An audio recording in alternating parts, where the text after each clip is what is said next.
Bonsoir. J'ai l'impression qu'il y a déjà du monde. Bonsoir les amis. Hi friends. How are you? See good friends in the chat. So let's arrange this. Should be better now. Great. First of all, many thanks for coming in so quick and so early. It's very kind of you. I really appreciate. I didn't expect so many people to come in so quick. So many thanks. Many thanks. And behind my webcam I have my tablet, and the live chat is behind, so I can't follow your comments on the chat, and there seems to have a little bit of delay, so I try to check regularly comments. And yes, Tom, so music is too loud, so okay.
How about now for the music and the voice? Is it any better?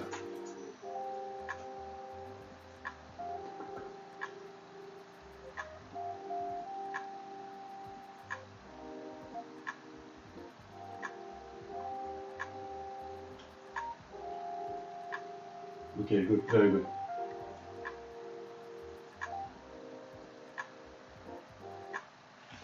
So, some new people here. Need to have music. Okay, so.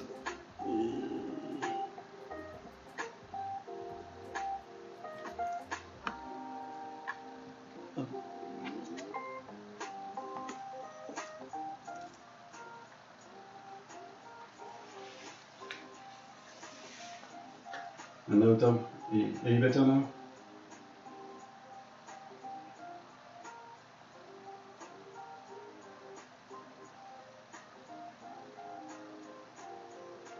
Bonsoir Rodolphe, I see a few friends here. Merci les amis d'être venus, and thank you all for coming. Yes, Gerard, really feel free to give any comments about settings. Really, I would appreciate it. It's quite new for me. I'm learning all this video thing, so it's really no problem. Give your comments as they come, and I'll try to improve it along the streams, obviously. This video is only 720. That's maybe because of my bandwidth. I'm just on ADSL. I have no fiber, or not yet, within a year. So I think YouTube is selecting the optimal resolution for me. I'll give a check for that. I'll give a check for that. And meanwhile, at the beginning, just let me show you what I'm working on these days. So, if you came from my Facebook page, You've seen progresses on my Tigercat 1/32 kit, and especially the cockpit, which is 3D printed, and I'm now working on final details. So I'll try to zoom in, and here's where I'm at. And thank you, Gerard. Yes, I appreciate it. Yeah. We'll get in touch for that. Thank you very much. So at the moment, this afternoon, I've been working on wiring, and I'm happy to see Tom here because when I designed this little cockpit, I prepared a new type of approach that's been ignited by Tom in modeling, is to have separate connectors or separate switches. So all my cockpit parts had, you might have noticed they have tiny holes about everywhere. So just below the black boxes here, you see sort of holes, and I've printed separately some connectors I did, which I'll be installing in a few minutes. And Tom, really, I'm happy to see you here tonight, because on the first stream I really wanted to insist on the fact that with your switches and knobs, you really improved the hobby with that. And you see on the black boxes on the radar, all the knobs have been added separately, and working as such allows a really better color separation. And you can also, there's a big advantage is for half press chipping. When you use a flat brush or a stiff brush for chipping, if you print your box with knobs already in place, which is absolutely possible, but when you give your part a hard treatment for chipping or weathering or anything, you're almost sure you'll be snapping some of your knobs and some of your switches. So it's the main advantage is color separation, but also you keep you reduce the time of fragility of your part. You can really work safely your part in a first go for weathering, chipping, and anything, and then only go to the final stage on the fragile part, on the fragile stage of your part. And I've been doing the same for the right hand side console. You see, obviously there will be some more switches to add, and I'll add them really in the final stage, because it comes just on the floor, and it will be very close to the cockpit and very exposed. So which is cool with this system is that I can add all the switches, all the fragile switches, at the very last moment, and it will look just flawless, hopefully. Right? So as I'll be making a bit of wiring on the floor, you'll see I've prepared also some connectors, which will receive a few wires that will end up connecting just here. Focus. Here, and some of the wires I see on the ref pics come vertically and will be stuck just below this plate. Okay? And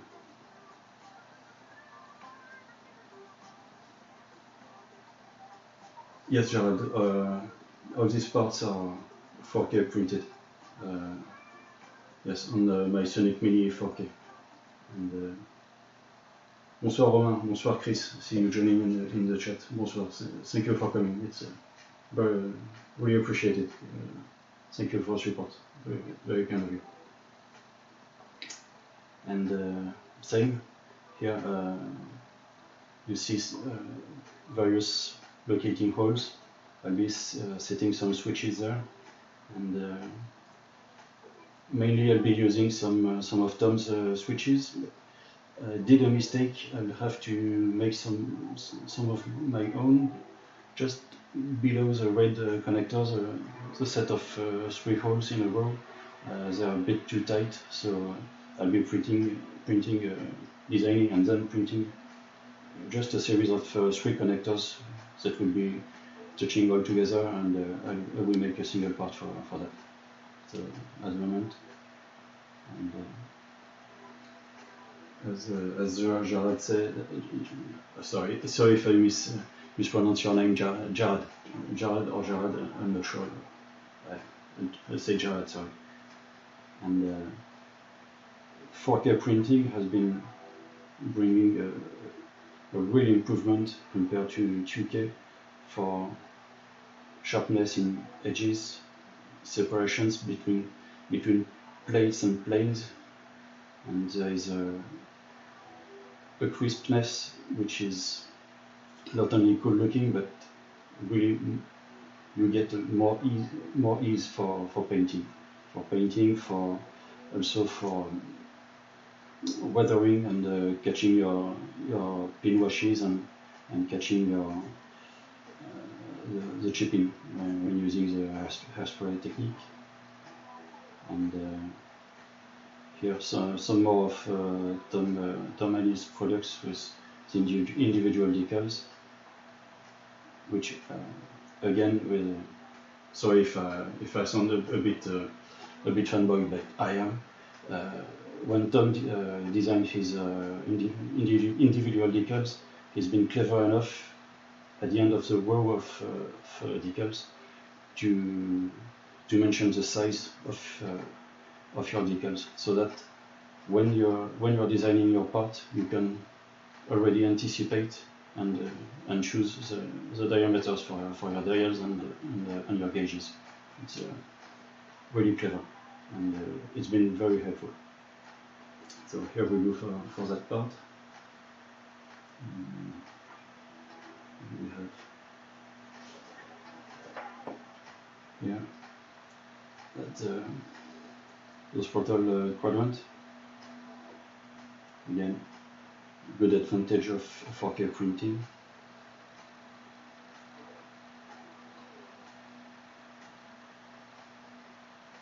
Thank you, Gerard, thank you. Bonsoir, Red Comet Den. Thank you for coming. Bonsoir. And let's make a round of yes. Part which came out quite nicely, better than I expected in texture, and hopefully it will be visible on the screen. I'll try to zoom a bit if I can.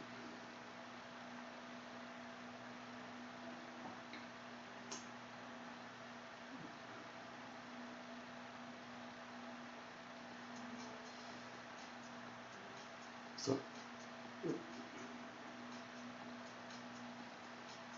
okay, the control break.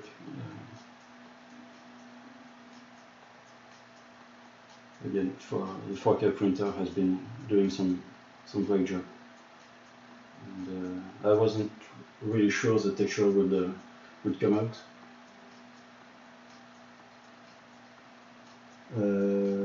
Romain, some words on how I paint the black. Sure. How I paint the black, I use as less pure black as possible. If I want a shadow in my black, my regular black must be gray, actually.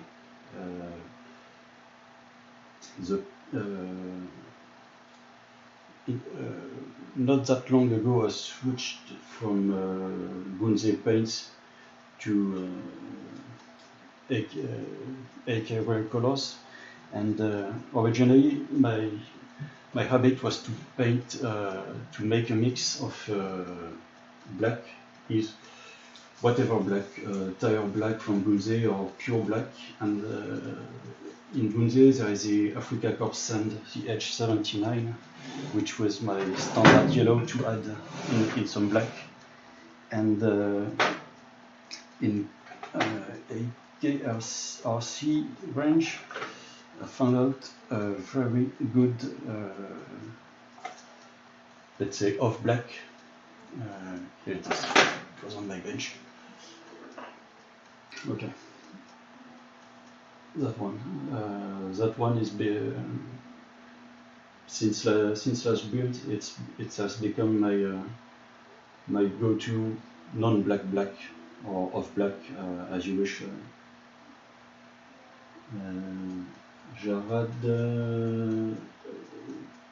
that's 0.01 layers on those prints, and so I use that black.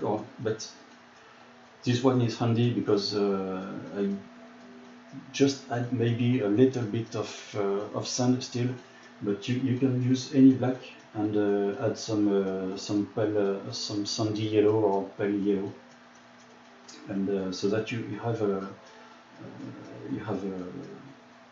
dark gray. And to me, the good sign is when you apply this color as in the first go.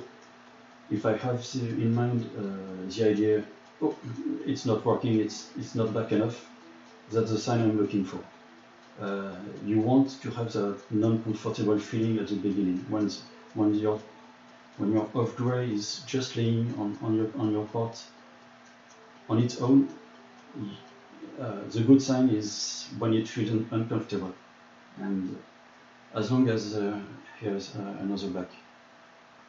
As long as other colors will be added around or appear because of chipping, or it will become more and more natural, and eventually you will just have the impression that it's black. But you also have the ability to mark some shadows on your part. But the dry brush, no. How to say that? I don't like dry brush. There are some good ways to do some dry brushing. There are some less good ways to do some dry brushing. It's more a matter of taste at first, because dry brushing can be done a proper way. But I prefer to start from a middle tone and mark more and more shadows. And in the end, my highlights will be done either because on the design I have done my job correctly with enough raised details so that the highlight comes naturally, or if I really want to push my highlights, I'll do it maybe more in the figure painting style, with a really thin mix, and really as you would do on a figure with your flesh tones, and just build up some transparent layers. But I would just prefer to do a smooth transition this way rather than using a dry brush. I much prefer the result. But again, it's a matter of taste. So that doesn't mean dry brushing is bad or wrong. Absolutely not. But it's one of the reasons I insist on putting nicely raised details at the very early stage of my design on the 3D printing, is that if your details are sharp and high enough, honestly you don't need much of highlights. Building up your shadows will be more than enough. That's one of the advantages of not being hostage of molding or I have in mind, we all have known some old resin parts from True Details or Black Box, or where details are soft because they had not much choice at the time. And so now we can have parts that just make their own highlights, and they don't need that much help on pin washes or highlighting, if that makes sense. So here's for the black, and also for the black there is a color I love for painting black is using a gray means you can use black for your very deep shadows, but on this part I wanted a more glossy or satin finish, and to make it a bit different from the other blacks. So I want more dark in my black, but this time I used a light wash, and for that I have an oil paint tube I love since years.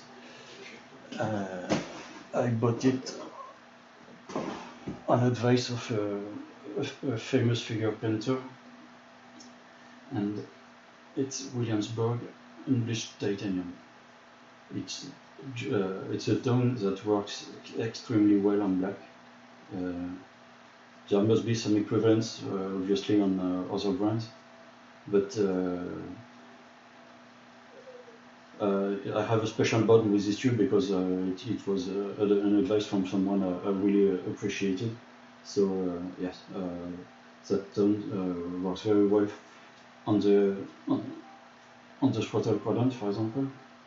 You see, and also on the grip. Here we go. Just to go in the recesses, and I used also a pure black pin wash just to mark the very. If it wants to focus. Sorry for the nails. I've been gardening. I've done my best for the fingers. Sorry, I couldn't clean everything. And here we go. So there is a part with this unbleached titanium oil paint on the bottom of the grip, and on top of the grip, because there is a separate part which is a sort of cap. The shadow here is done with pure black, which is simply obtained in favor to pure black, simply. Okay. And what else do we have? Same here. It's that one will be on the right hand side of the cockpit, just below the canopy rail. Oh, here we go. Same. All these holes will be receiving some switches. See, and here the mic. I need to add a wire. Removing the 3D printed supports. Tom, I'll be very honest. Normally not, but as I'm honest, just 5 minutes before the stream, I thought, okay, I'll remove this one. I was looking for my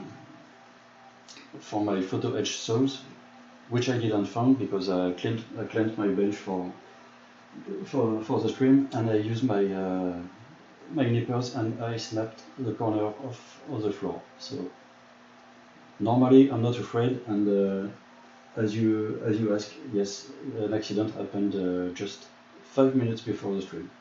But normally when I use my photo edge saws, nothing happens. But when I don't, I think I can keep the part. I'll check. There's just a tiny repair to make here, but on this part there's a reason why I kept the support stone. It's because it's a flat bed, a flat plate, below which I added some extra thickness, but I'm concerned about it. I fear it gets a bit of warping. So the plan was to separate it as late as possible from the support, so that I can glue it not quite quickly or not too long after. I could glue it to the cabin, and so that I could secure the floor and hold it tight and prevent any wrapping. That was the plan. Obviously, not a good move. So I'll see how it goes. There will be some.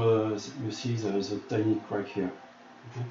And there are 4 rods that will be coming here. There's a little mount. You see on recesses here, there's a little mount to be added. So here, well, the 2 scratches are here. There will be a seat which will be on top of all that. So it's annoying, but it's not a big problem. But still, there's a concern of it's. Bonsoir, persevere Gebulikum. It's a problem of we're still exploring some things, and I'll be totally honest. You know, I also share what doesn't go as planned. It's a politic here. You see, for example, that floor, it has taken a little bow, right? So with the front part in position, that's the floor for the rear cabin, and the front part has 2 parts. Show one that way, and then on top. And when secured in the cockpit, everything goes into position.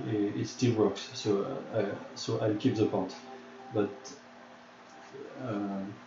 if you remember, during the Hornet build, I had a problem with my access ladder, which also showed some warping. So it's something I don't control totally, and that's why as the floor has rather thin edges, I don't know if we can see, I extruded a center plate, a thicker one, but sorry, you see, you should see a thicker plate which is extruded. I'm not very confident. I'm not sure it will be enough, so I want, once it's separated, to keep it in position quite quickly, or maybe add stick below a metallic profile or something to secure the floor and be sure it remains flat. It's something I'm not sure to control totally at the moment. Stop coffee. I'm an air traffic controller. I drink a lot of coffee, and I know it's bad. And in any stress, or because obviously I'm not used to streaming yet. Stress and coffee, I have a shaky hands all the way. It's the same. It's the same in my job. It's it's the way it is. Sorry, but I don't know how. When shaking, I still manage to paint or model. It's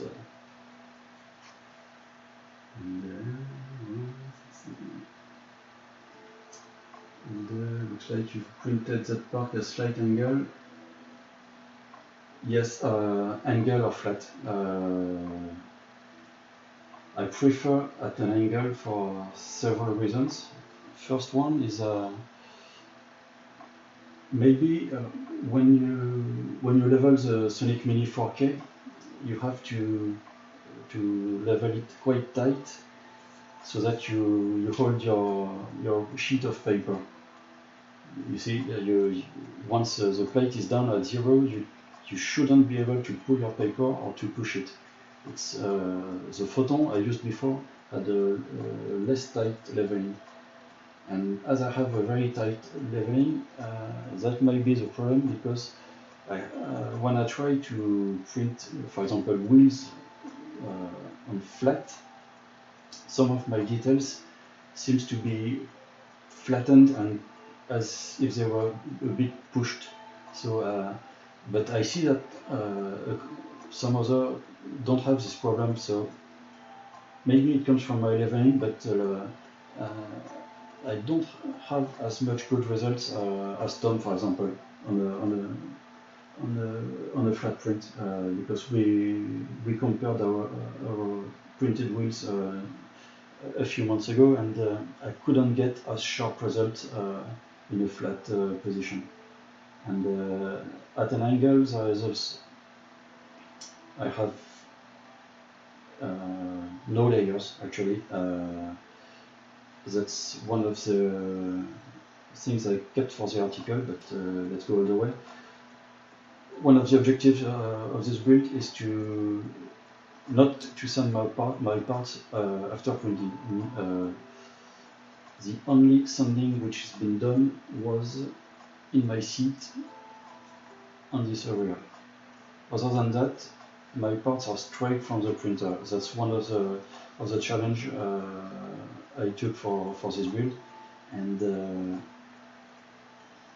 I used that arctangent method to choose my angle, and it has also the advantage to reduce a bit the section.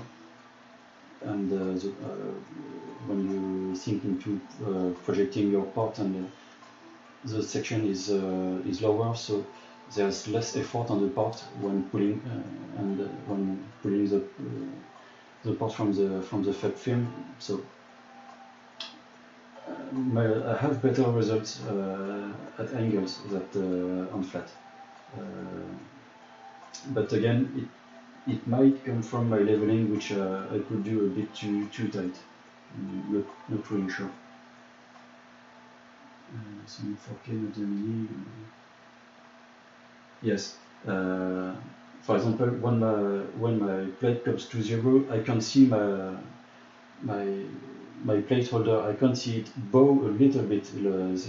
There's something happening with the Sonic Mini 4K in that area, and that's why I'm quite sure due to the leveling, that's one of the reasons where different users don't have the same results in very precise printing. I think it's one of the reasons. And I had the upgrade kit, but as I have good results at the moment at an angle, I'm waiting for the new 8K printer to arrive and to work steadily and stably before dismantling and making anything on the 4K. Yeah, it will be interesting, but I expect some troubleshooting too. So I have a stable workflow with my 4K at the moment. So I'll wait to have a stable workflow with 8K before touching anything more on the 4K machine. And we were talking about angles, and here that's the angle I chose because just of a tiny detail. Here there is a hook, which was due to there is a Sando holder story. Just because of that hook, I didn't want a support on this area. So to be sure it prints fine. Oh, okay, it's focused. I chose that angle, and you see the part is there's no sanding at all. With optimizers, I can see a bit of layers just in the deeper. There's a curve here. On the deeper line of the curve, I can see a little bit of layers. But again, the challenge on this build is no sanding on my parts. I couldn't help on the seat, but other than that, the challenge was no sanding. And what else do we have? So there's a cockpit in progress, and one of the cool things I saw on the HPH gives a few colored pics with the kit, and there's some blue which is visible in the cockpit. Top of the cockpit is painted black for night operations. Some of them are totally black, some of them are half black and green, and you can see on the unrestored plane that there was some blue remains inside the canopy frame and near the cockpit. So it was a good opportunity to bring some interest here. And same on the other side. So here you see a big blob. It was the trim quadrant which I removed and which will be replaced by a small one, which still needs some wheels. Yeah. See? So the big blob won't be visible. Okay, and so the other side, same here. This part will be covered by the console here, so it won't be visible. Okay. And same, green, black, earth weathering, and I couldn't resist to that little area of dark sea blue and yellows and chromat, which is a combination I really find beautiful. So I had to do it. So, and well, yes.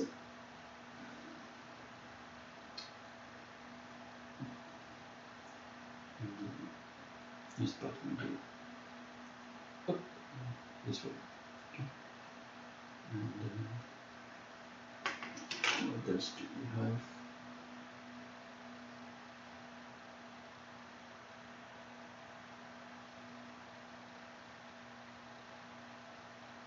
And here, that's it's not varnished yet. I'll try to keep it either glossy or satin, because blue, and to separate it from the rest of the cabin. So that the canopy handle lever, retracting system or opening system, as you wish, just lost over. Okay. And, no, Jared, don't apologize. You're helping me with questions, because I want this thing to be interactive, and yes, your support and slating in I'm in Shiku box, and I'm about to change to Litchi. But on Shiku box, I'm on standard supports. I mainly use the medium ones. The parameter on medium ones, I sometimes change the density parameters. Then I start by checking what's the proposal of Shiku box for supporting, and from there I remove some supports and add some new medium ones, and sometimes I use some small ones. But small supports seems to work well when I print at 10 microns, but other than that, my small supports would need some checking or some new settings. They don't catch properly the parts. The top I should change the top of the head of the contact ball or cone, but usually I try to keep my workflow as simple as possible. I use medium supports, and when I think that my supporting will be a bit complicated because of supports, with a few friends like Romain Fléchon, you see in the chat, they are encouraging me not to be lazy and to pull some how would you say, a bit like a pouring block, a sacrificial part, where you could just hook your supports and sew and use a saw or a knife to remove afterwards. And very often the solution is working a sacrificial part to where to hook your supports. Yes, yes. Obviously, that's a few printer friends are saying me exactly the same as you, Gerald. I'm working on being less lazy with my supports, and working them on Fusion is definitely an effort. I'm making more and more, and yes, yes, absolutely agree. Yes, it's too bad to. It's a quite a shame to design a nice part and just have a face completely damaged by your supports. Yes, the design. I try to get stuck in to get in my mind that the design is complete when supports are designed as well. It's a further step I'm trying to reach now. Yeah, yeah, absolutely agree. And let's see here.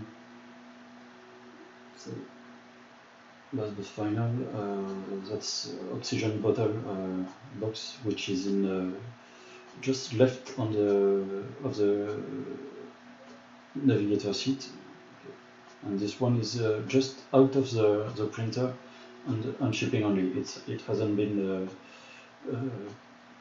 weathered, or it's just out of the shipping station. See? And, again, the 4K printer at 01 did some quite good thing. I'm trying to be very cautious about these hooks, which are for sando, because sometimes I had a bag secured on top of this box and hooked by a sando cord, a rubber cord, and I don't know how. Literally in France we call this butterfly head or butterfly knobs, and for that 4K printer is doing a very good job. Yeah. And so for tonight, I had in mind, for example, to add a few of my connectors here to the radar plate, and and why not, if we have time, if you're brave enough, do a little bit of weathering on my seat.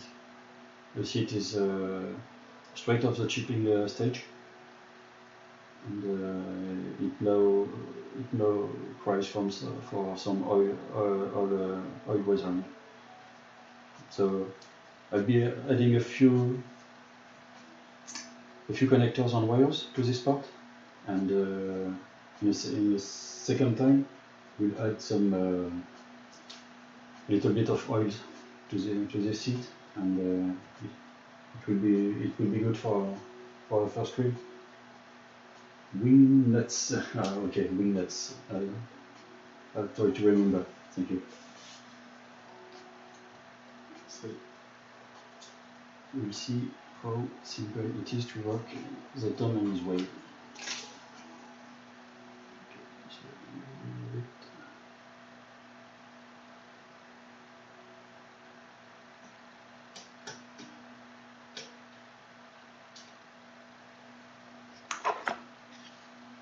Now it's time to make some screen caps to have good fun of me. Okay. So for the first try, I'm trying not to knock the camera. I hope.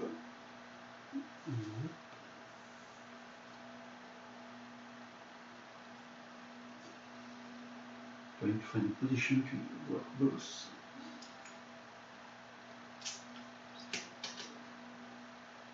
Sorry friends, we're first stream, we're debugging.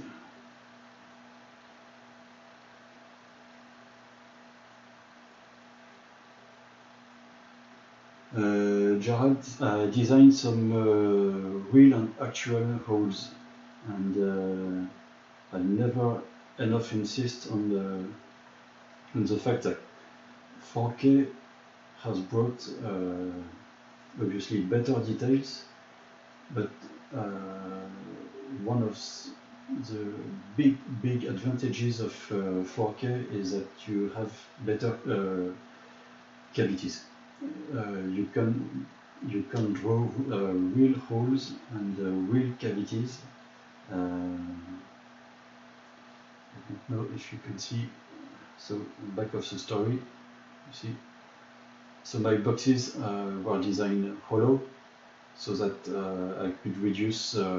It's not for a problem of cost. It's for to reduce the suction force when printing.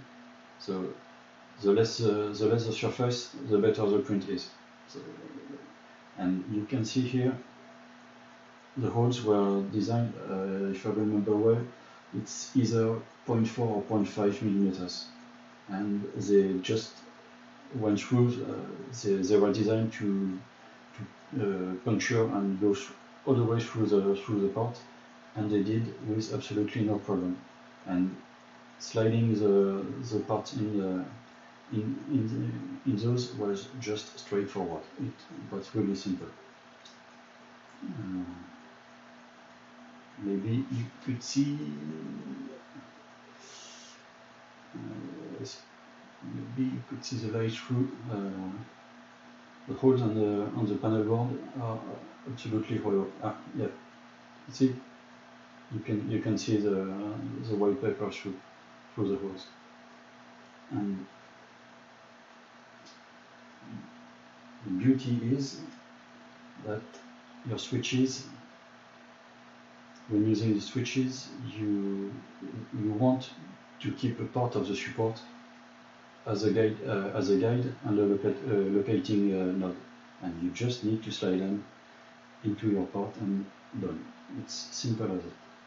And so I did my connectors, and I'll show you. So zoom.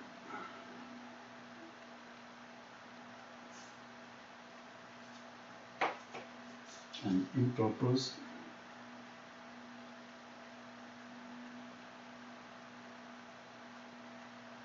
I keep just the part of the printing support. So I need some glue.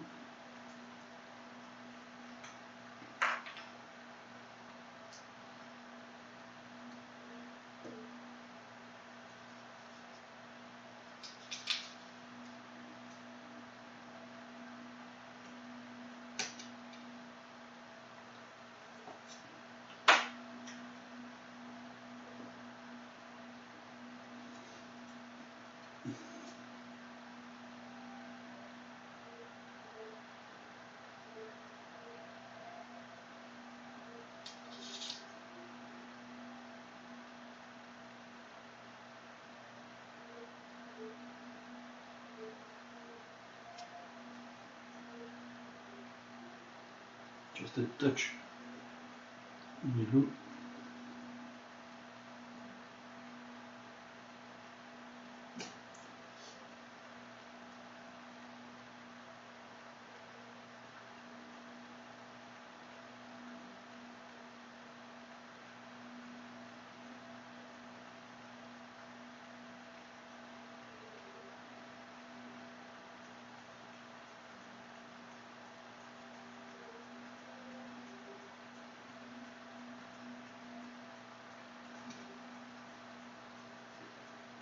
And there you go.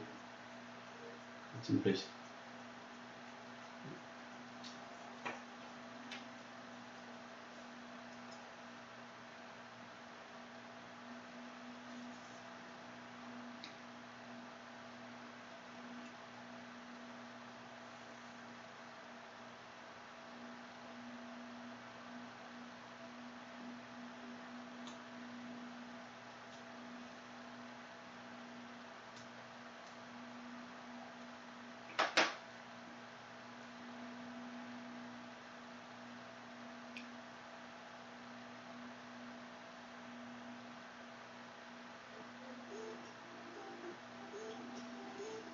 Just checking if there is a lot.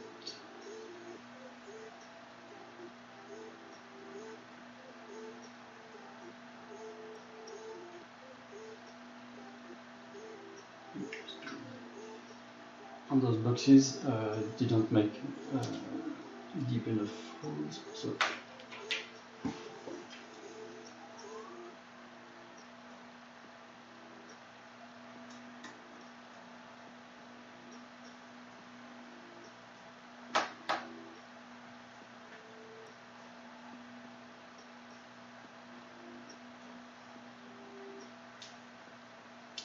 that's not the support.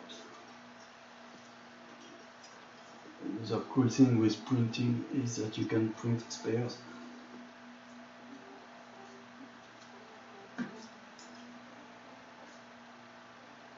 Trying a way to set the camera work close without going in the way.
One.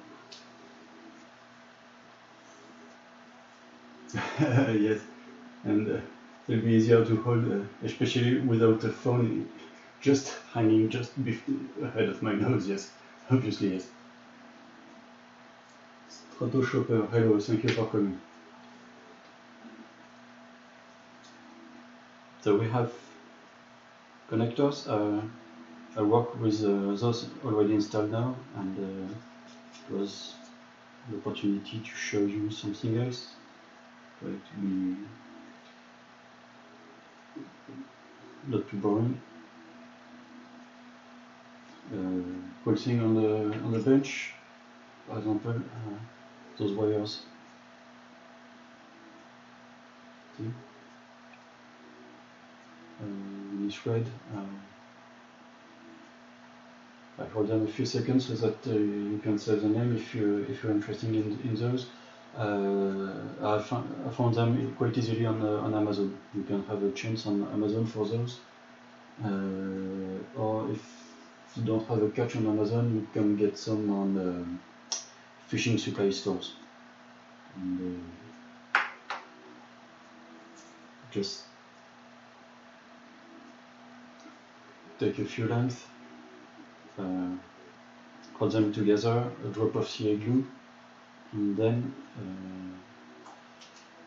something, a good trick I got from my friend Will Pattison is hairline tubing. Hairline tubing, there's 3 sizes: standard, which is a thicker one, mid, intermediate, and micro, which is a smaller one. Until he got me to know that stuff, I only saw some silicone ones, and which were impossible to paint, and those ones are rubber tubes, so they so you can paint them. Originally, I bought some red ones to make a difference between the sizes, not to get confused. Not a good move. Next one I get another of those. I get some black ones. It wasn't necessary to get some different ones. I thought it would be more evocative or story or telling on the article pictures to see that you can use the different sizes. Not really necessary. Next order, I'll get some black ones. So mid size, it's you can have a slight fit on the lead wire from 0.3 millimeters to 0.5 millimeters. You have a good slight fit. The micro one is more complicated to use and to find some wiring which would fit inside. And the micro one, I use it. I make knots around my white wires, and I make knots, and which I trimmed as close as possible. And with the midge one, I cut some rings out of the tube, and I slide the rings into, I slide the wire into the rings. See, and I have here a set with on top here I have a standard size ring, just a standard size, and following ones are mid size. I used a standard size because my connector here on the part is a bit small, so I'll just adapt the standard size on the connector, painted aluminium, and hopefully it will look the part. And just to show you guys, I slide them. See, so here there are some sections of my of the tubing, and I need my pop divisor. Try any position for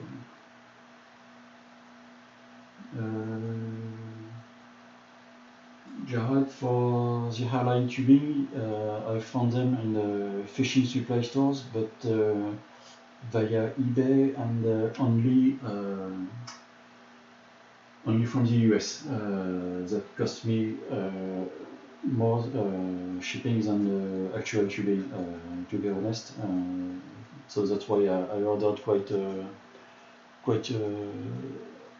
supply of them. So that's why I'm still stuck with my red midge size, and I didn't manage to find it in Europe. I only found the hairline tubing in the US, and again, it's a fishing supply product. So you might have a chance in Australia, where you live, I believe, if I'm not wrong. And the main thing is to find, if you look for some equivalent, to make sure that it's rubber and not silicone. To have paint adhesion is not excellent on rubber, but it will be far better than on silicone. And,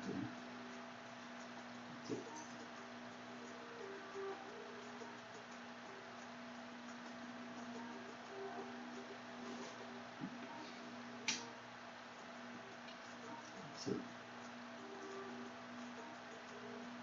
focus, get apart the ring.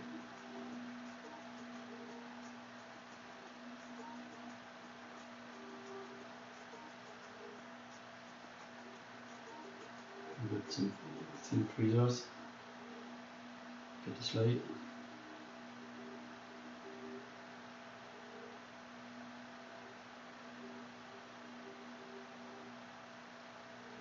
Stretch. And make sure that on the top of your wire connections have a drop of CA glue, which you trim and hold tight so that you have a thin head, thin and stiff head, so that you can slide your wires into the ring.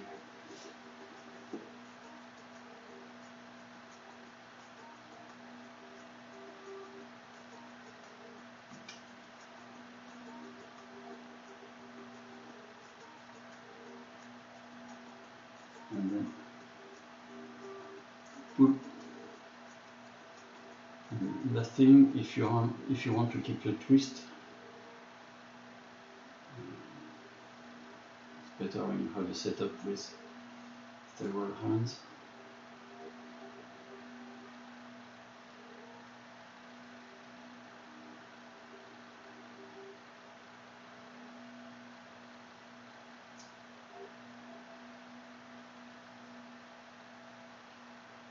Once you're happy with the shape here, with the colors, a tad of glue, of CA glue in the middle.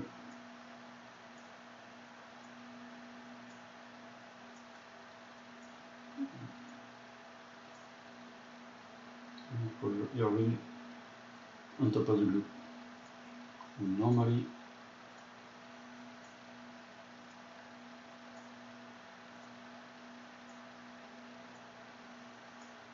okay.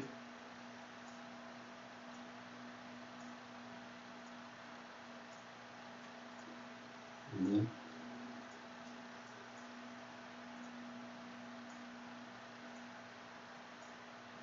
hello Gabriel, thank you for coming. Plan now is to come here. So I use just a section of that.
give it a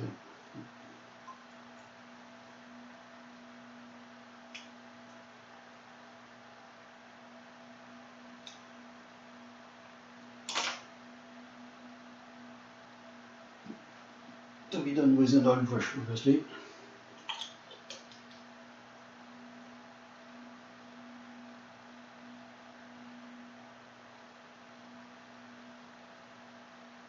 Scaling R182. That's very kind of you, yeah.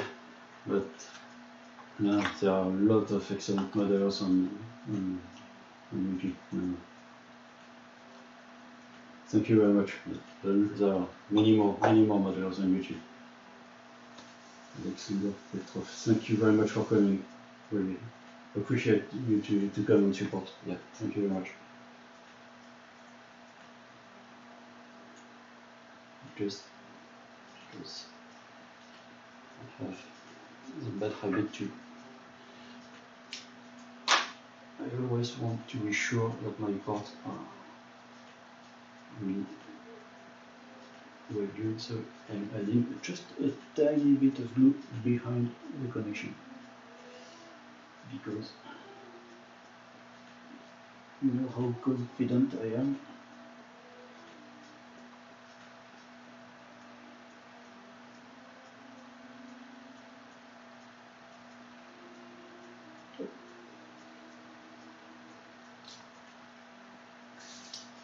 And so wasn't the original plan. I have a bit of color showing between my connector and the first ring, and I am happy with that because you see that's my reference pick, and that's a very box I'm working on.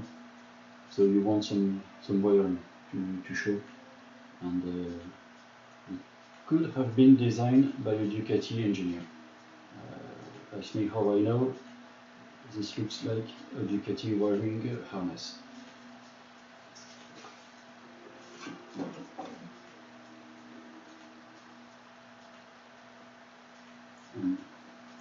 Yeah, the other cool thing with those rubber rings, CA glue has a good catch on them, which is not the case with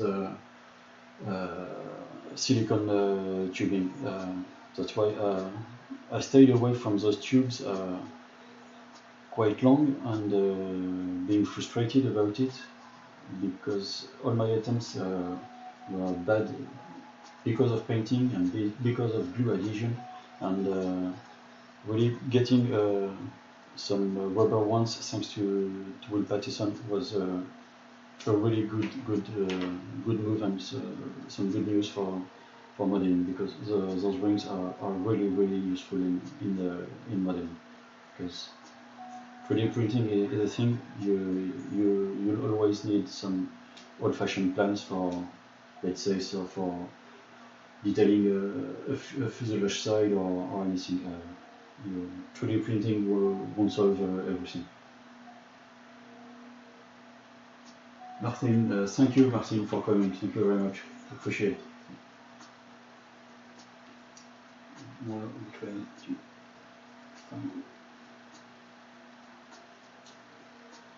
And the cool thing with those wires is that there are some, I don't know, I haven't explained enough maybe. This is a synthetic wire. It's not lead wire or copper wire. It's a synthetic wire, and with very thin fibers. It's not a single fiber thing. It's what would you say, nylon wire. So it's quite soft. So it's soft so that you can manipulate it. The disadvantage is that it won't keep the shape as would a lead wire do. But the different purposes, different tools, it's good to have both lead wire collection and those nylon wires, and because obviously they are also colored. I have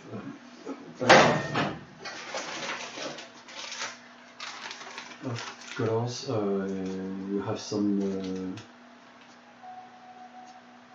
black, different sort of whites, with some pearlish or metallic ones. I obviously need some blue, but it also has the advantage to be colored. So also the different approach, you can prefer some non-colored wires you would paint afterwards and put shadows on them or not. Or you could also prefer some already colored wires and let the shadows do their thing, or maybe adding a pin wash over them wouldn't work very well, because it would sip the wash. But different techniques, different approach. One more tool in the stash. Different purposes, different approach. It's I think a good idea to have both systems.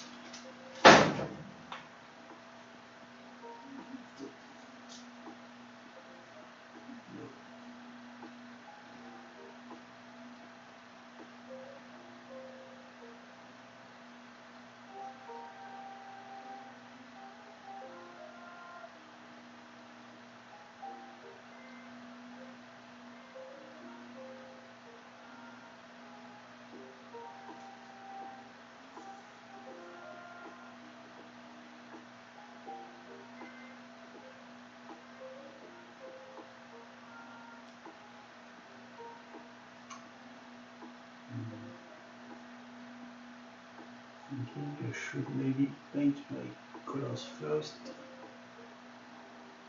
Let's see.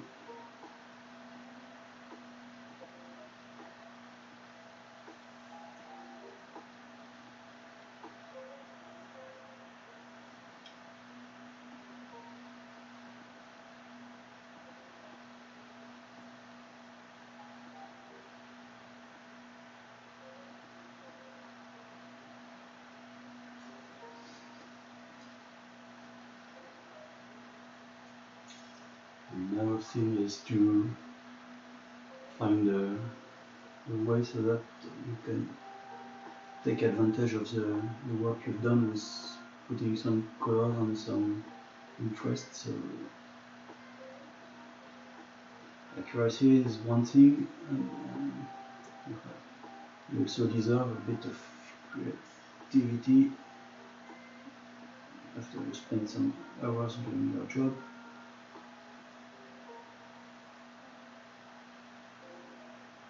That's good.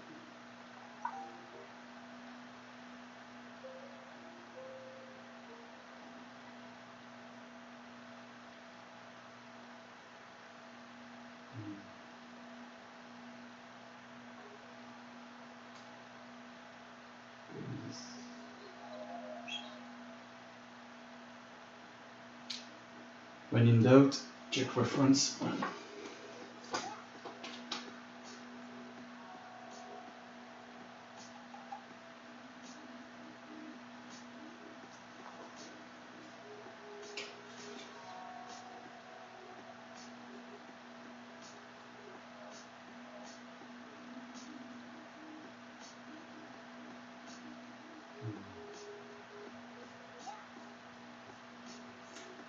Diagonal says I can speak. I want a wire going. The wire harness should go diagonal.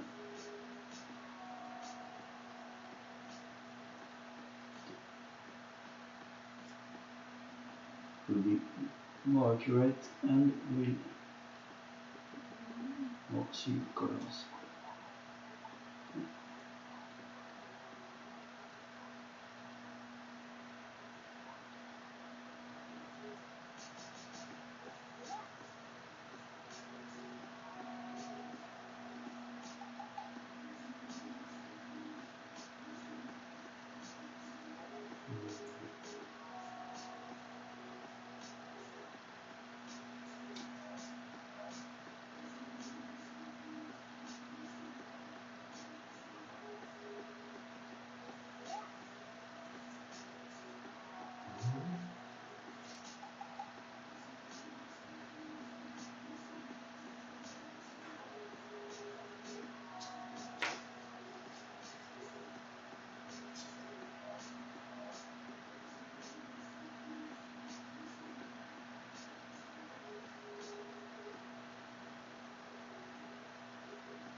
Yes, Tom. You need a YouTube channel too. They managed to make me. They think, why not you? After all, with an introduction, as in an introduction, some metal music of yours. Your turn, mate. Your turn.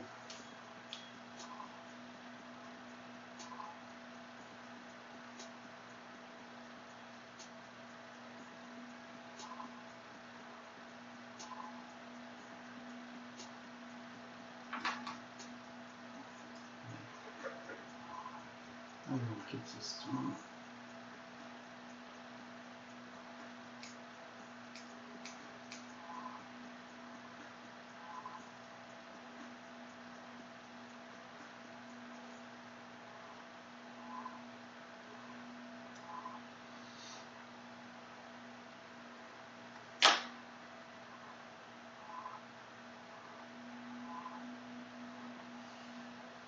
I'm trying not to down this part because the handle is why you're seeing me in a pain trying to hold it.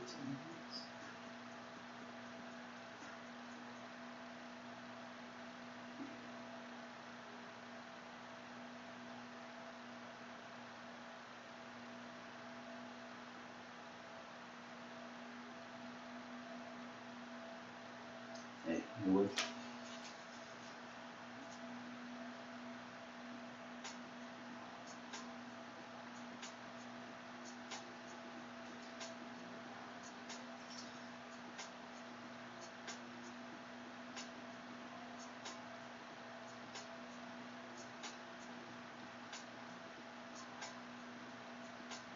How do we say? Improvise, adapt, conquer, dominate?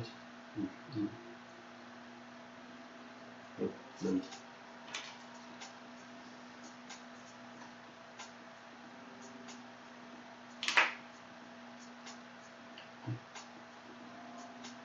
Now, just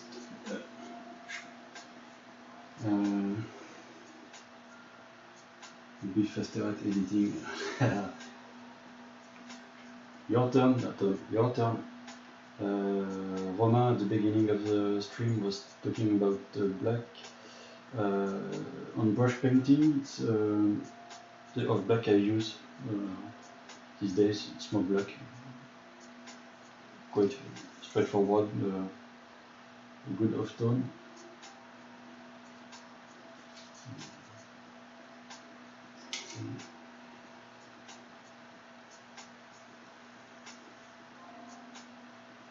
It's with dark gray, a little bit of ochre shade in it. And, if you want to see some pure black,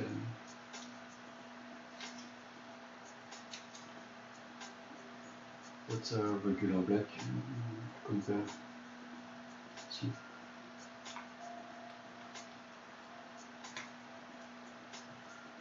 As we were talking a bit earlier, that's the gray you want to the gray I want.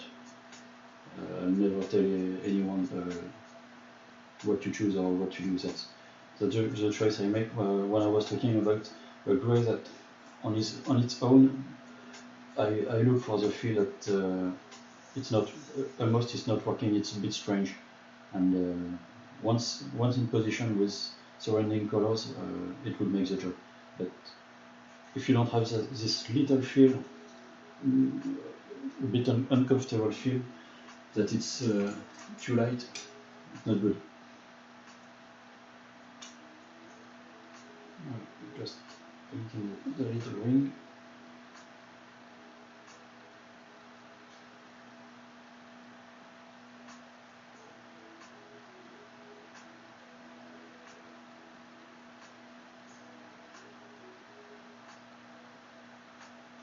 You see how I can shake and paint?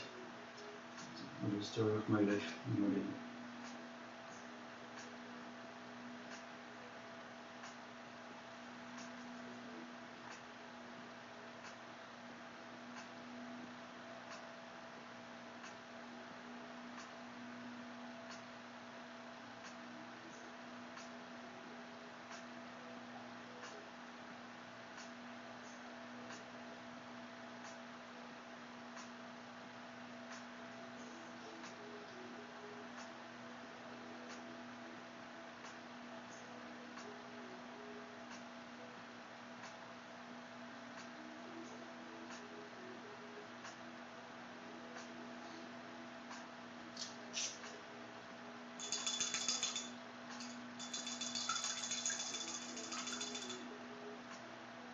and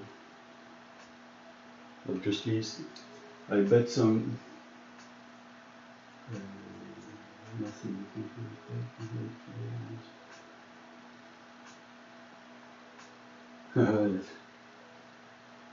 Yes, but it's I'm a shy person basically, and it's a bit weird to be talking on my bench while I'm usually just listening to my music and modeling. It's I get more confident, and probably there's not only coffee. It's a bit impressive at the beginning to work ahead of other people. So it's as long as streams will go on, because hopefully there will be some others. Hands will become more and more steady normally, or if I don't have a Parkinson, we'll see. And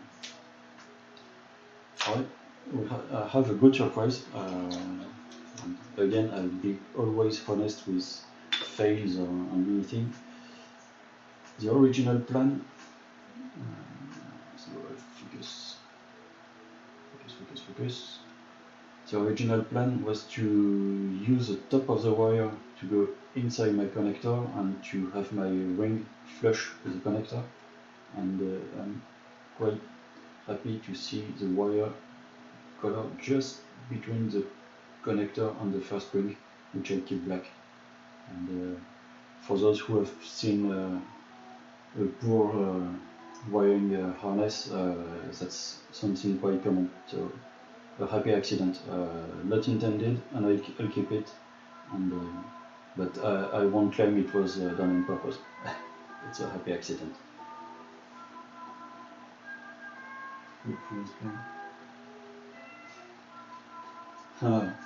You never meet the stress we have in a bad situation ahead of our screens. And funny thing is, all 80 air traffic controllers have a way to vacate the stress. Some tap their foot, some start to have nervous coughs, and mine is is to have my hand shake, the hand that holds the mic shaking. We learn to, as we work in teams, we learn to look carefully at each other, and we know how much a colleague is stressed by the body language. And we all have a different way to express the stress.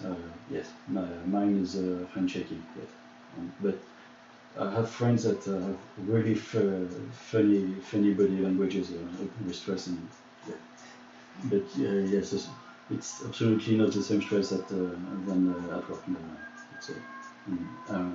Actually, I'm having a good time. It's a good experience. So I've shown a little bit of wiring, and I'm waiting for this pain to cure, and I won't be able to show you that tonight. Another cool and nice product that replaced something I used before from where is it? I had an old acrylic sheet of metallic stripes.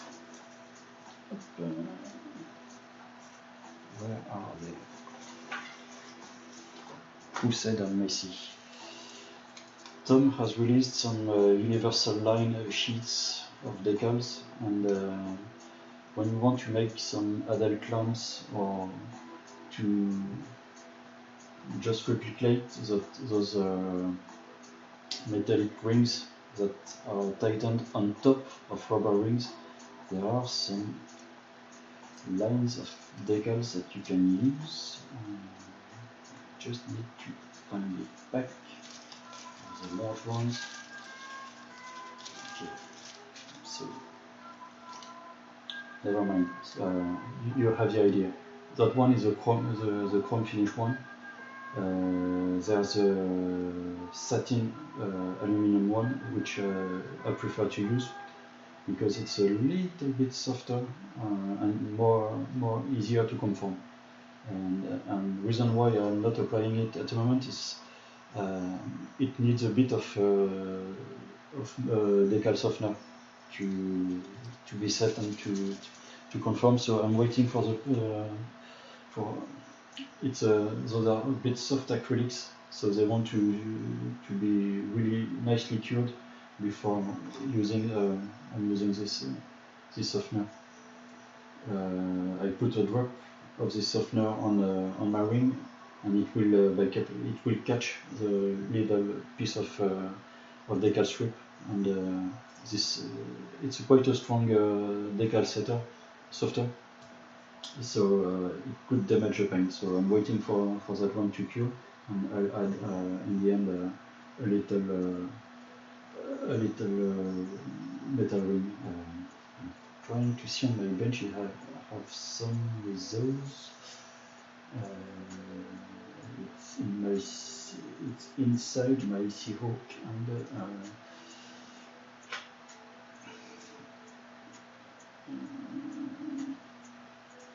yeah, good, maybe, probably, maybe not. No, maybe this way. No, I don't have enough room. If you guys know my page, go in this build, and inside the cabin there's a locker with a yellow zinc chromate oval plate in the middle. Have a look on this part of the build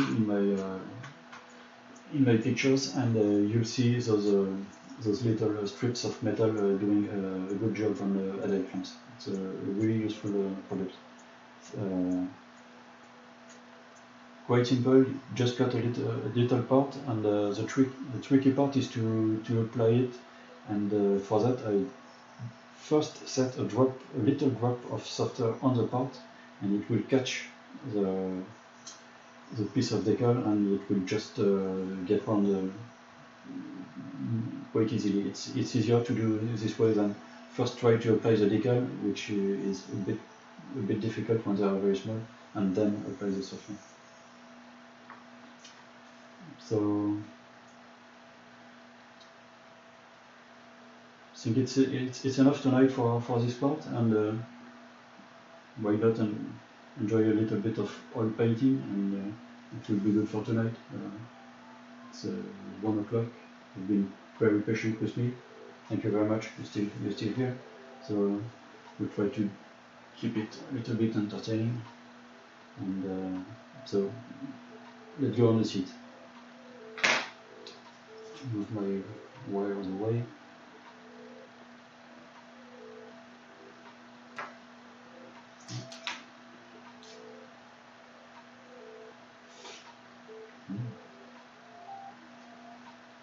So my palette. Oil paints. We see names here which are quite familiar with modeling, painting, and brands. I don't know if Sennelier brand is known or available outside of France, where I live. Sennelier is a very traditional and old brand in France, a very high quality brand of paint, and which are quite easy to find in an art store just nearby my home. And they also have a superb shop in Paris, on the Seine River, and it's a beautiful place to visit. It's a very traditional painting and art store, and it's almost, maybe not exactly as good as Winsor & Newton top range, but those are really good oil paints. So that's a brand I use most often. Williamsburg only have this tube, and I said why earlier I have a special bond because it reminded me someone I really appreciated, and I also have a few of Thailand's tubes, especially the Snow White, which I like, and the Pure Black is quite good as well. But other than that, yes, I always like to connect my tools or paste to people, and this not revolver that Will Pattison, a good friend, got me to buy, which is very good, because grays are difficult, I think, to find in oil paints. Especially, it's one of the disadvantages of semi range. I never found a gray tube I found really particular. I always mix my grays, and out of the tube, this one is really good. So normally you should find some equivalence in Winsor and Newton range, I believe you, which is the most common one abroad. So,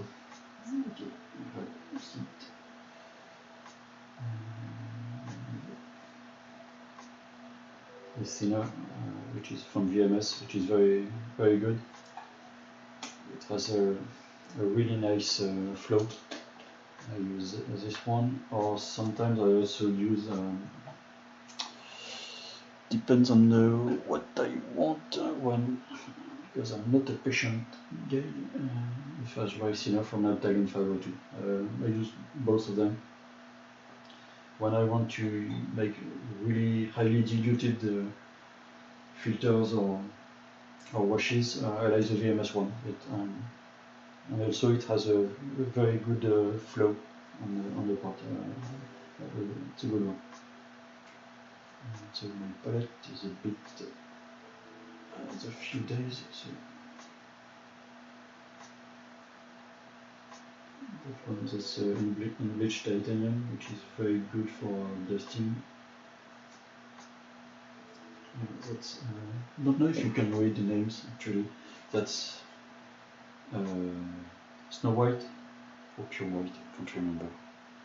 Snow White from Italian Earth, Mars Red, Unbleached Titanium, Greenish Amber, Cinnabar Green, light one, because Sonelli has has two of them. Van Dyck Brown, Seigneurie Brown. Each brown, if I'm not mistaken, each brand has a brown on which they attach their name. I think there's a Winston Brown too, and there's a Seigneurie Brown. The Raw Amber and the Pure, and the Pure Black from Octavian. Okay. So,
try to work really two effects.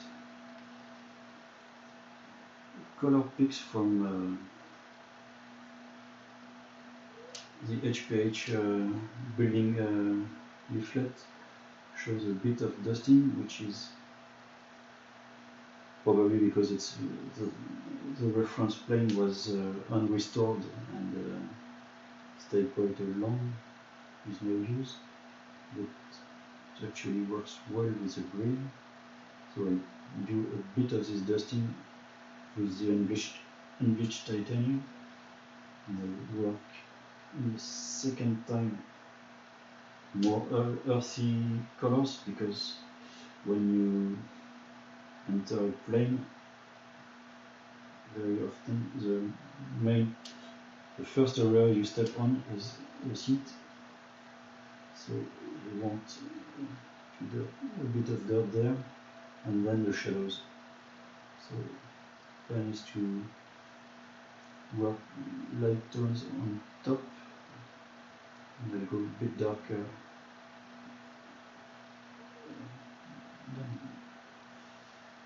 on the lower part.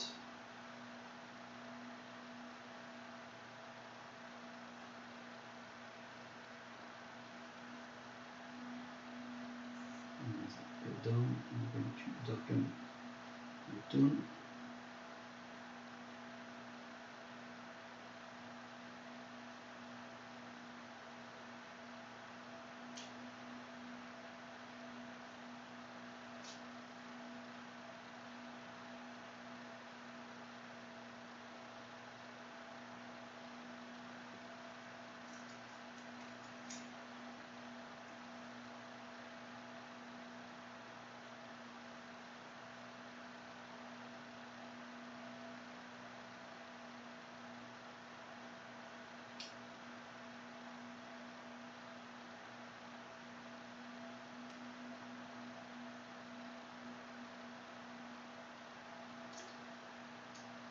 Just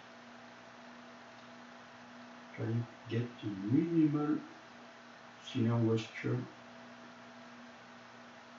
on the brush, and I try to feel it on my finger.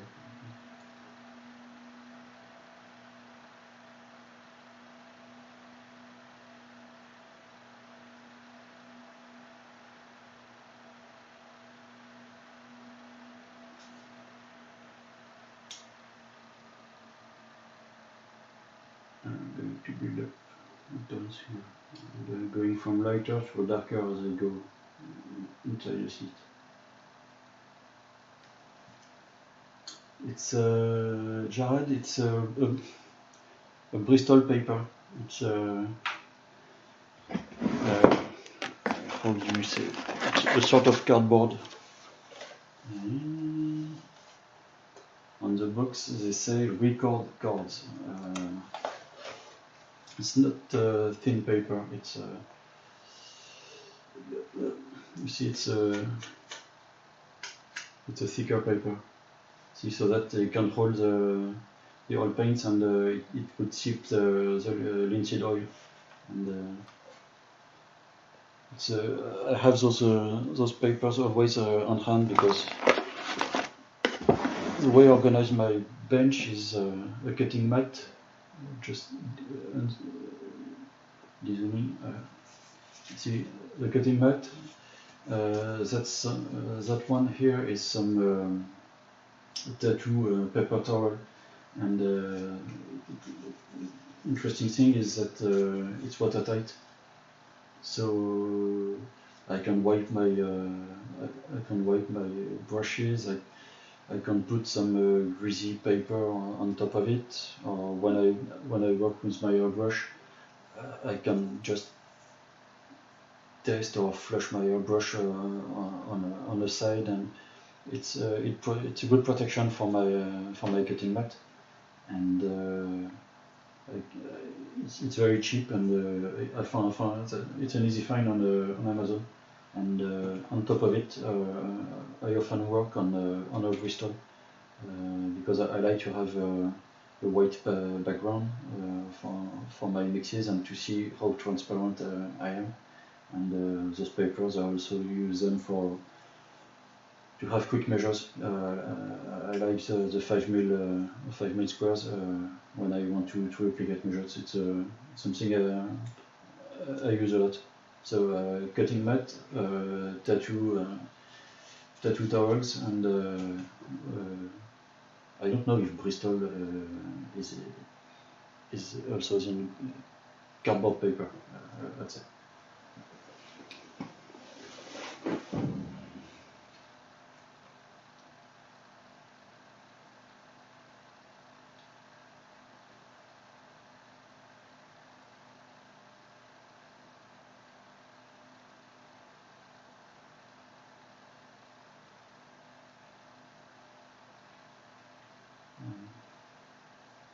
Trying to keep two ideas separate in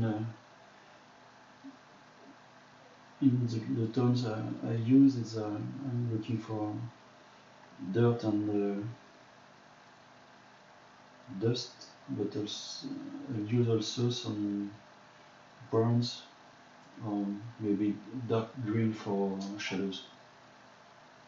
Because on the other side I'll have to work also some shadows.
In the cockpit, my dirt and earthstones were more based on North Red and Van Dyck brown, because I don't want to fall in the cliché of too red earth for Southeast Asia, Korea, and etc.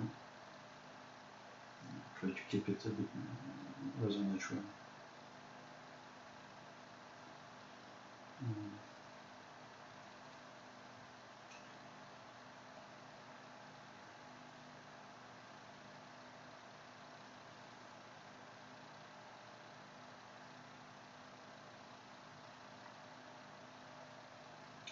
The other idea is to preserve a detail of the seat, which was a twin color chipping. So I'm applying my dust, but I'm trying to keep the transparency effect, where you could see some zinc chromat below the green. And there was I added also an intermediate green because reference picture I wasn't too sure it was a mix of chipping between two greens and then a zinc chromat, and on some areas I was a bit doubtful of the intermediate green being maybe an effect of abrasion.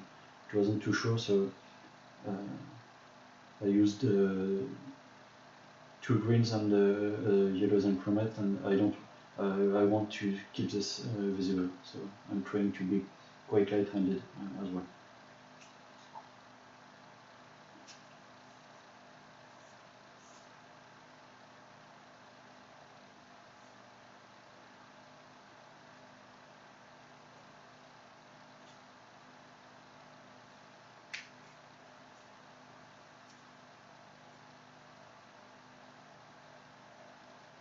Resurrecting my colors.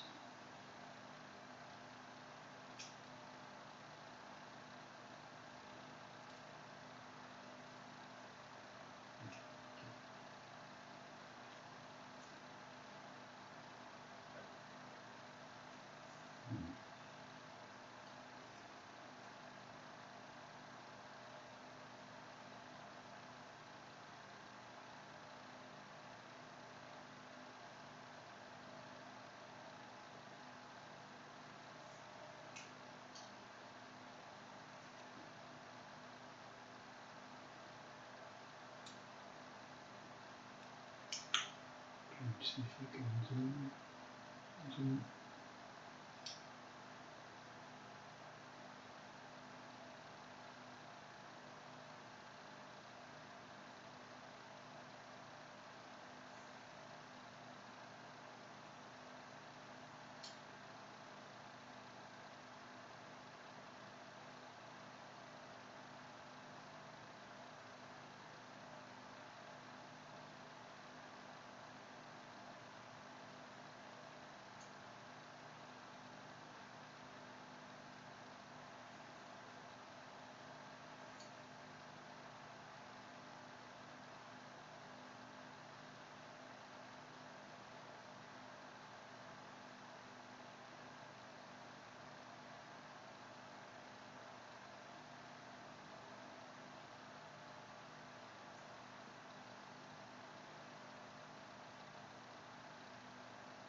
I hope I'm not too boring, guys.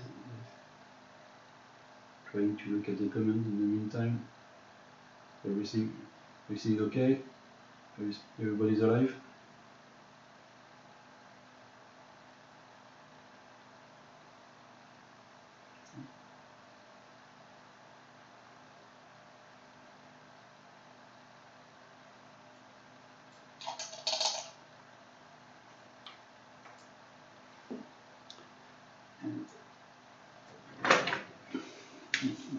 Device off. Clean up.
I'm going for dark green now.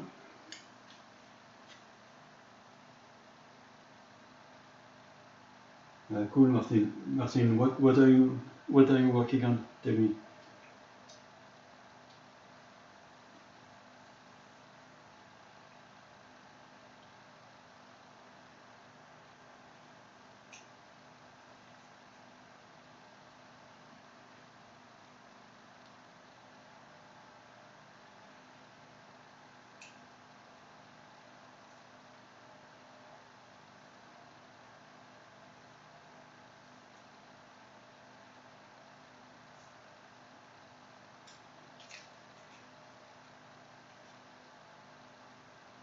A few days old.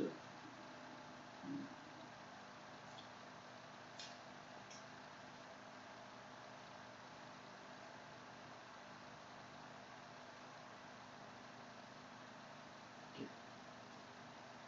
So here is a mix between dark green and a little bit of dark brown. That I can set on the shadows.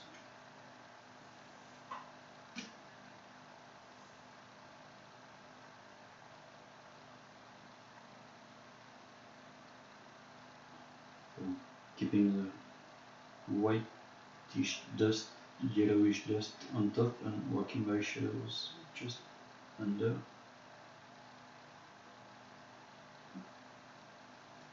And there's some interesting ribs here.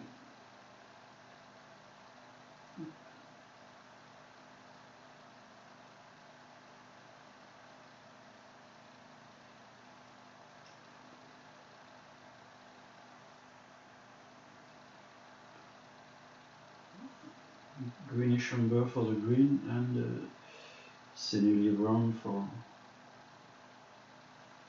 that more darkness. Raw umber would be very fine too.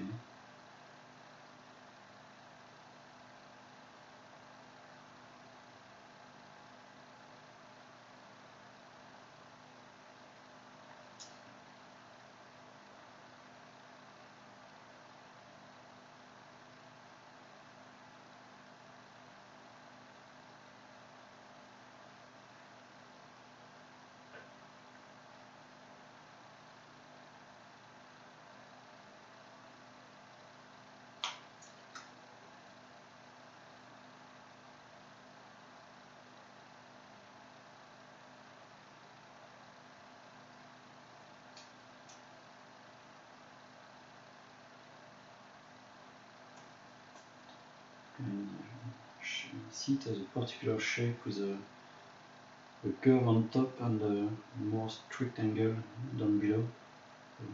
Trying to just to hint here.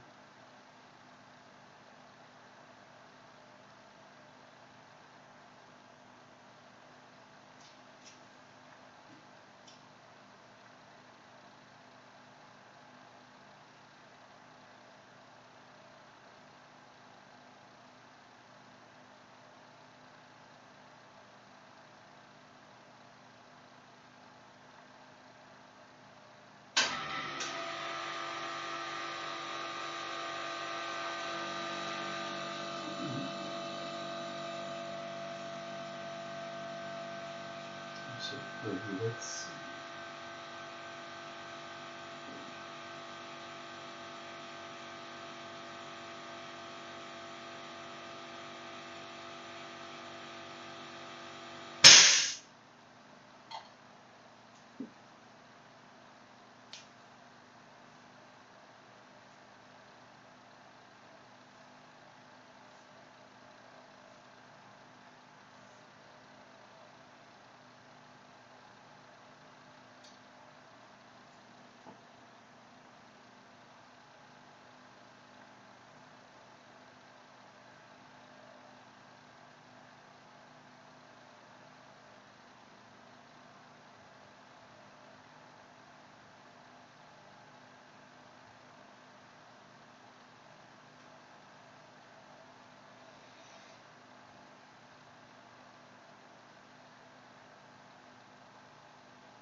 I didn't mention I'm working here straight on the paint because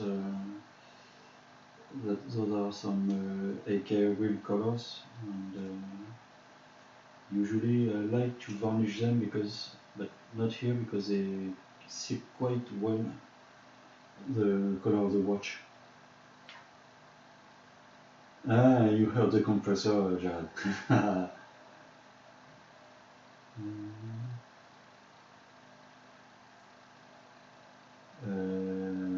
Super Hornet 148, cool, very nice plane, nice kit too. Tom, all the paint is yes. I'm doing airbrush until and AK real colors for all the layers and until the chipping, and now I'm only working my oils. Yes. I have to say, shut up compressor, which in French would be Tiger compressor. Yes. Just really cool guy. Really appreciate him.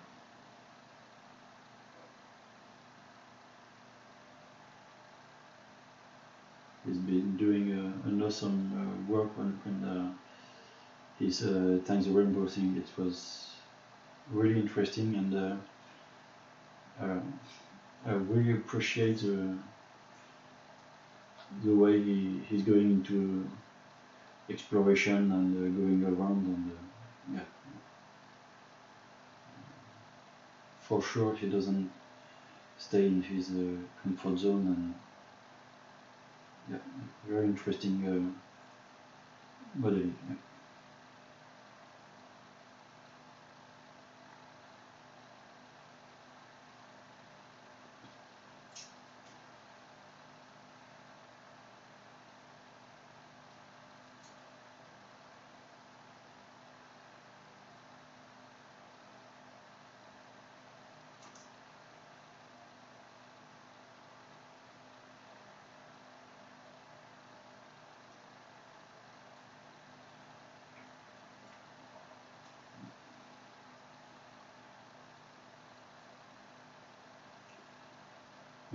There's no music anymore, so with or without music, friends?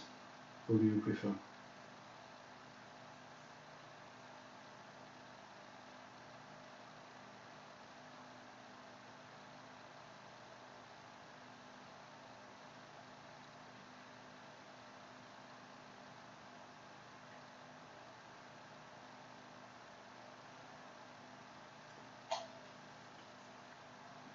Earth.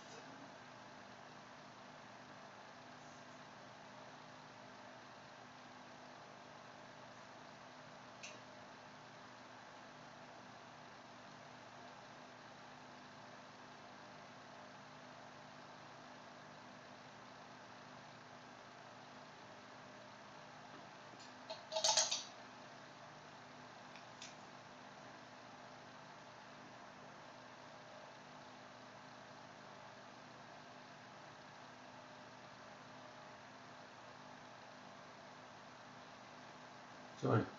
And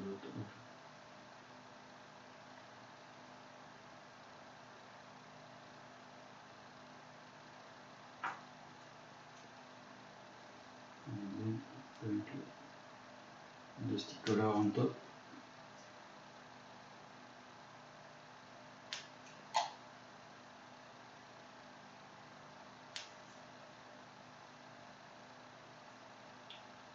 Oops.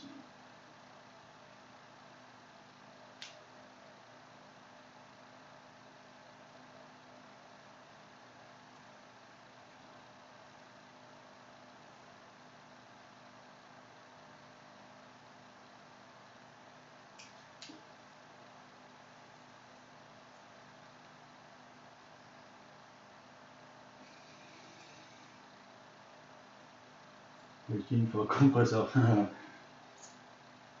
I have a little leak on my hose, so you will hear it maybe every 30 minutes or so.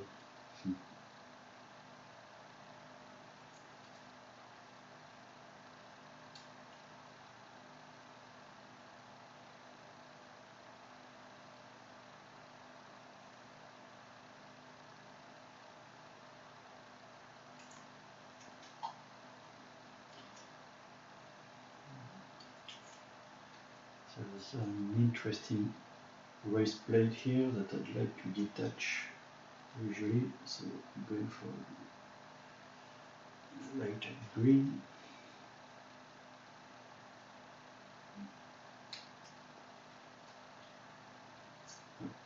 On brush.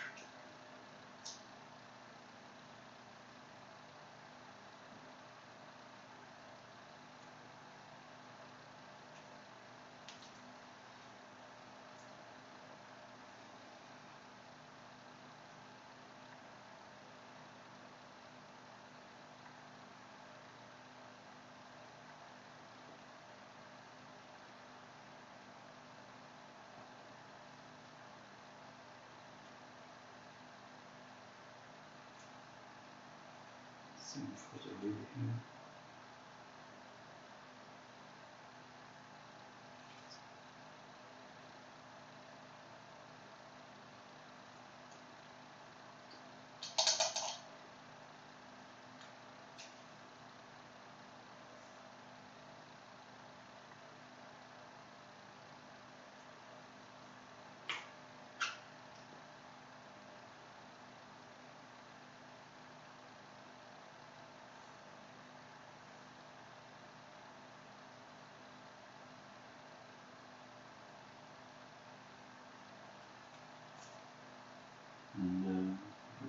stage I didn't mention with the harness. The kit provides an HGW harness, and I've ordered the US Navy standard one for the rear post, because no rear post is provided in the kit, and so both of them will have HGW harnesses.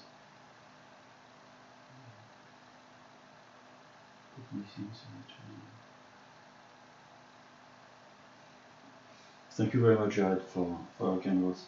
Thank you very much. Yeah.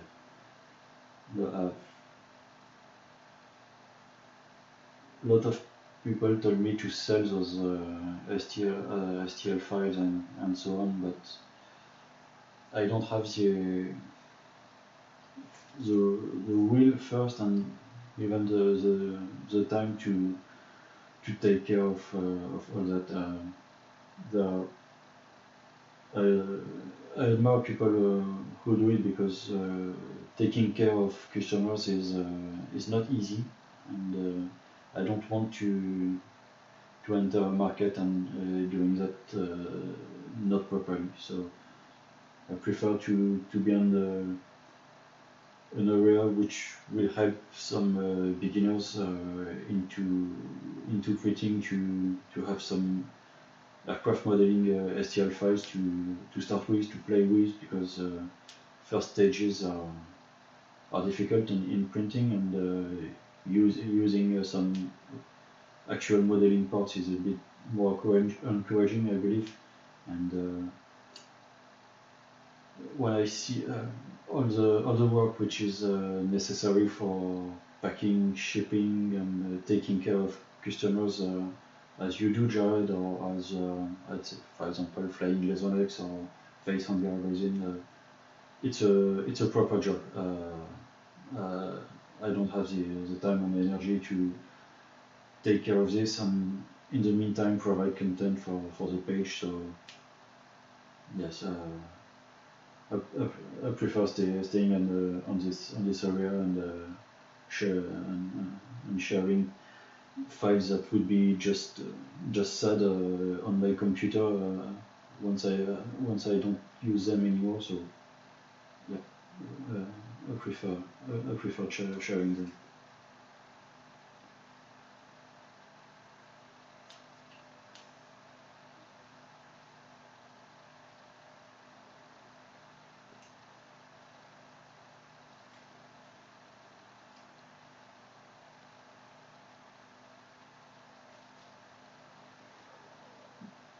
So camera, I won't be showing you the other side of the seat. I'm trying not to be too boring. Same idea. So rather dusty and dry earth on top, and as long as I go down, I go into darker and more brownish tones, and especially try to keep the transparency on the yellow marks. And now I'm just checking if I'm dry enough. Yep. Just because visual, looking for just a pop of light, because especially on the sides will be in the dark. The top of the seat will be quite visible, but rest of it will be in the dark. Paint.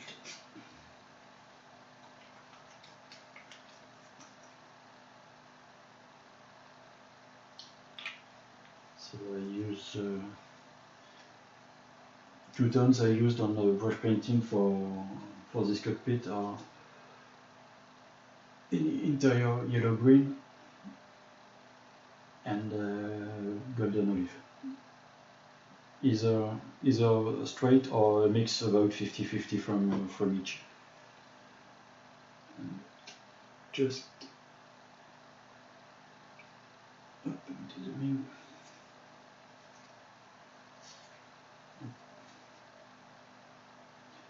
So you see, I'm not using a wet palette for just a quick job on the fly here.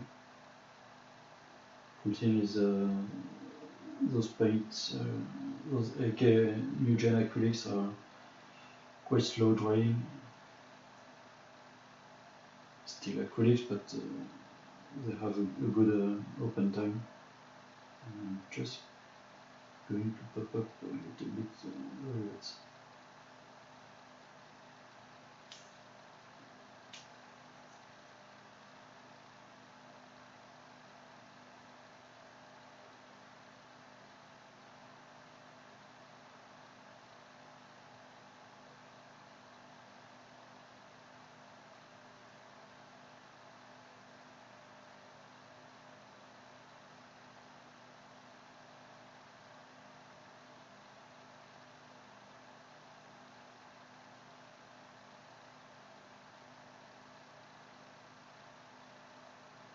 I'm not touching the darker one, which gives a good contrast of the aluminum.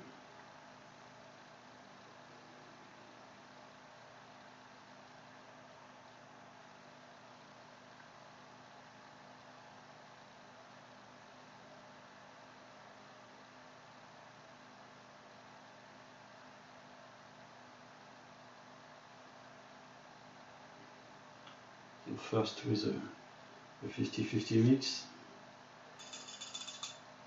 Then a hint of yellow.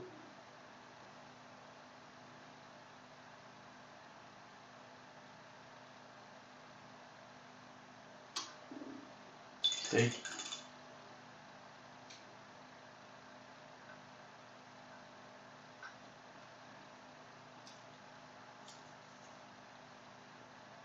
Just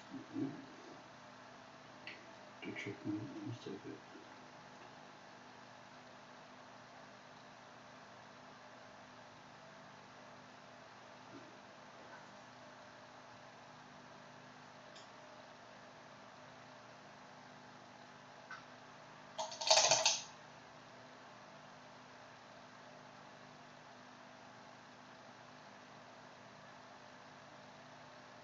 No more mistake.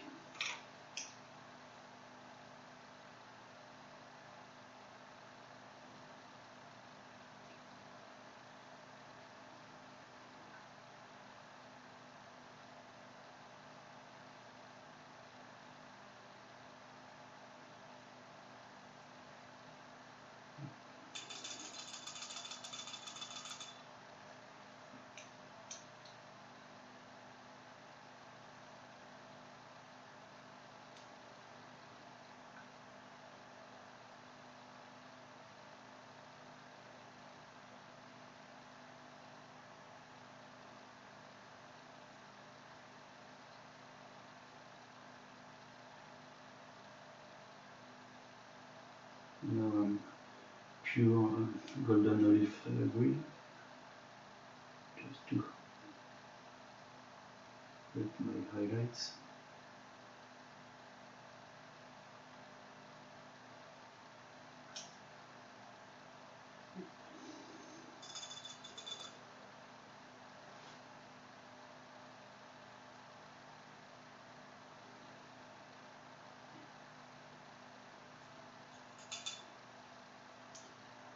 And the final hint of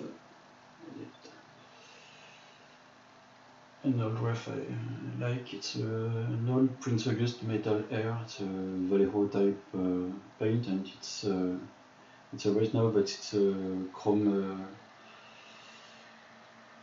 bright chrome. Hey, hello, Yellow Cake. Hello, how are you? Glad you came.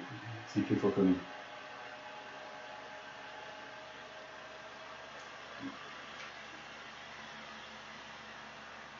And so that particular chrome paint is it's difficult I find to get a good brush, acrylic brush metallic paint for the aluminum tone. On the new AK ones, the silver one is nice, but the aluminum one are a bit pearlish to my taste, and I still use this Prince August one. It's very flowing, fluid. It's a dream on the paint, on the brush. I mean, so just perfect.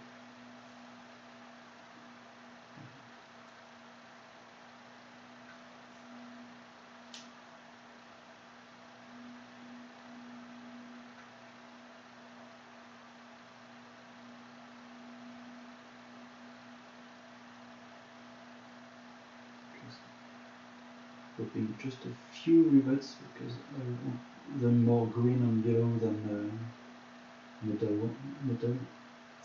And just a little bit. It's a bit more logic on the back plate.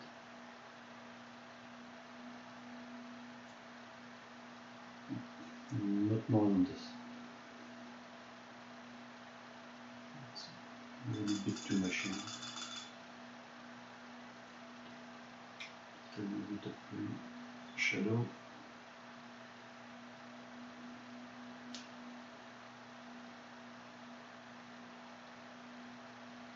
And here we go. Okay.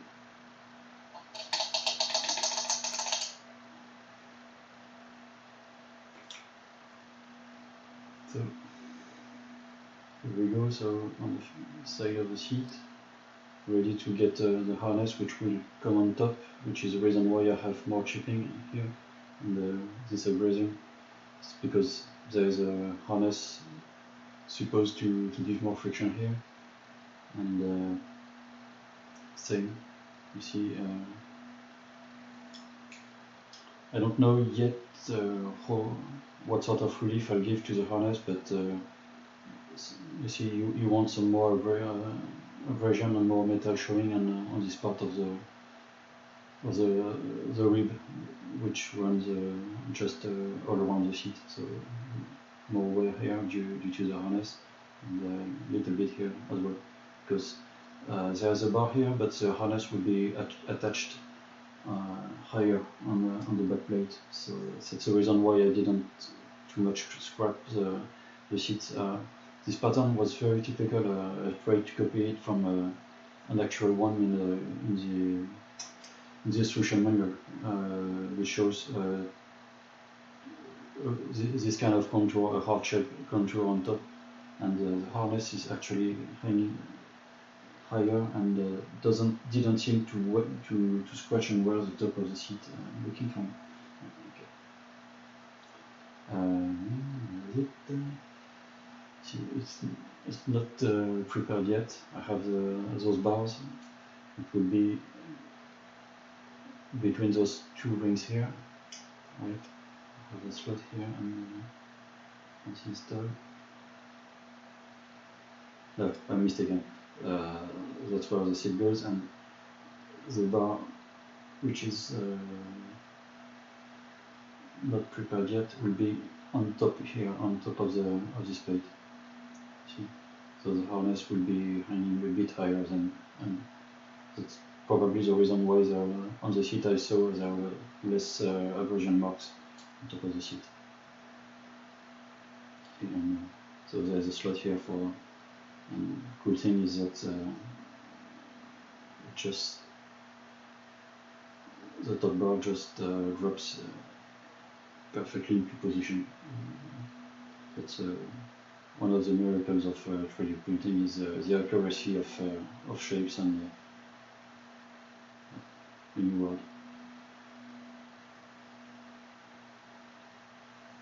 So guys, here in France it's 1:49 a.m.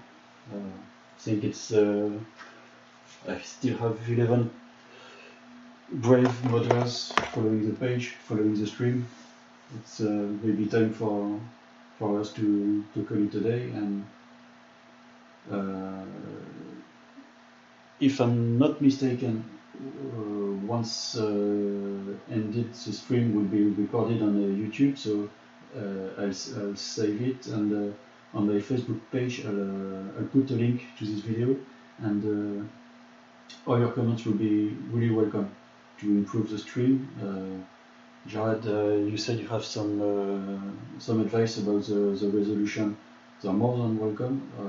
Feel free guys, if you music or no music as you prefer. I just need to find some free of copyright music to set on the stream.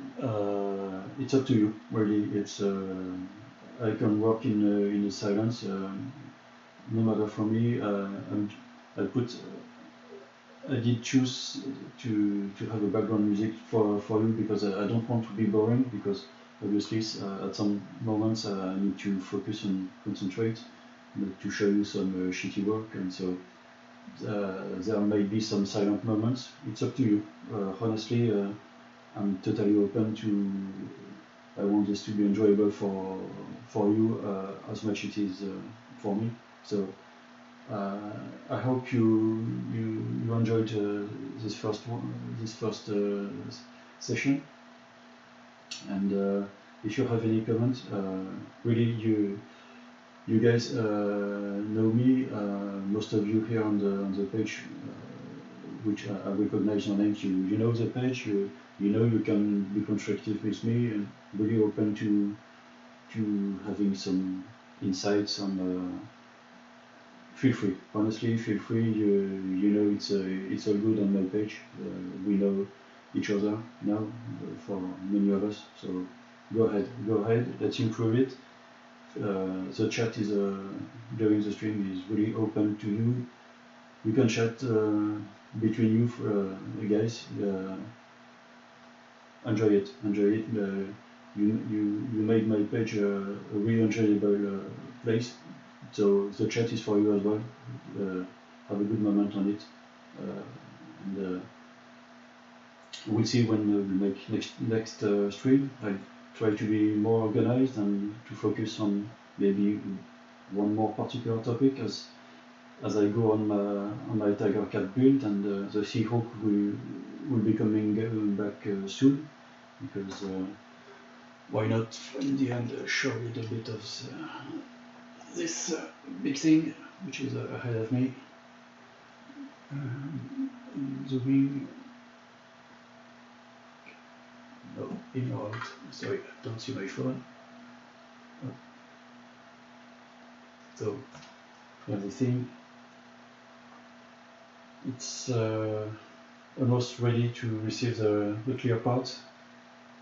I just have to finish on the belly a little bit of riveting, and I have some funny stuff to show you. Clear parts won't be easy, especially for front windows, and as you know me, one problem after another. We'll see what we do with it, and it will be an opportunity to have some good streaming too. Okay? So thank you again for joining, for coming in. Really appreciate the support, and I was really impressed to see so many people subscribing to the page so early with absolute zero content. So thank you very much, guys. Much appreciated, and see you soon. Bye.